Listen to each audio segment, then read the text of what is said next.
کیا جنات انسانی اجسام میں جسموں میں محلول ہو سکتے ہیں؟ جبکہ جنات ناری مخلوق ہیں اور وہ آگ میں رہتے ہیں، اور انسان خاکی مخلوق ہے۔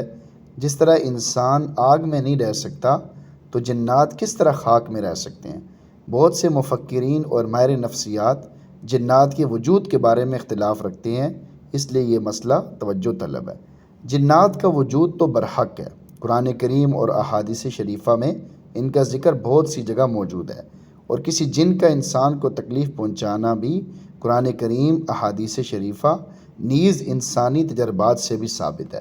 جو لوگ جنات کے وجود کا انکار کرتے ہیں ان کی بات صحیح نہیں۔ باقی رہا جنات کا کسی آدمی میں حلول کرنا، سو اول تو وہ بغیر حلول کے بھی مسلط ہو سکتے ہیں، پھر ان کے حلول کرنے میں کوئی استبعاد نہیں، یعنی کوئی مشکل بات نہیں۔ ان کے آگ سے پیدا ہونے کی یہ معنی نہیں ہے کہ وہ خود بھی آگ ہیں، بلکہ آگ ان کی تخلیق پر غالب ہے۔